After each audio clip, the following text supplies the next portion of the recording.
Вот тут один чувак или чувиха пишет мне: в СССР было классно. А что классного было? Самое интересное, что многие пишут такие вещи, которые даже при СССР и не помнят, что такое СССР. Я закончил при СССР школу, я служил в советской армии даже. Я отлично помню, что такое СССР. Джинсы стоили как месячный оклад. Представь, ты можешь месяц работать, чтобы купить только джинсы. Хорошо, что если еще ты их найдешь. Были Техас, Райфл и так далее. Все, 2-3 бренда. Костюм стоил 70 рублей. Это 75% твоей зарплаты. Иди сейчас, купи месяц проработай и купи джинсы одни только. Ты позволишь себе? Цветной телевизор, который бывало, что и неделю не работает без ремонта, стоил 700 рублей. Представляете, вы должны были полгода горбатить, короче. Не есть, не пить, не передвигаться, ничего, чтобы купить цветной телевизор. Вот, тотальный дефицит всего.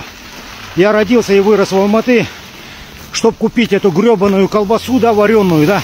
Я должен был 3 гастронома, между 3 гастрономами мотаться постоянно. Это был юбилейный, Россия и центральный, и столичный, прошу прощения. Вот. Я в Алматы вырос в центре города.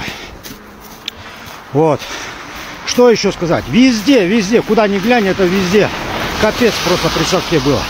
Вот, допустим, машина сейчас проехала, да? Машину кто имел при Советском Союзе?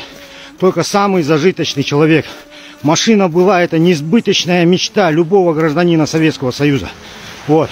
Все люди говорили: о, у него машина есть, капец, да? Вот. Еще кто-то мне скажет, что вот квартиры давали бесплатно. В нашей жизни ничего бесплатного не бывает, друзья. Работали как рабы мы, понимаете, все. Вот, нам платили копейки. Вот вы представьте, сейчас пересчитайте все на курс. Даже официальный возьмем, 65 копеек за 1 доллар, да? Людям платили по 120 рублей средняя зарплата. Вот, пожалуйста. Даже 200, меньше, чем 200 долларов.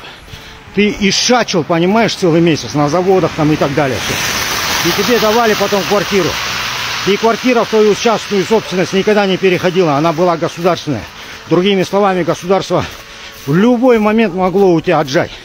Что еще сказать? Вот обувь, допустим, да?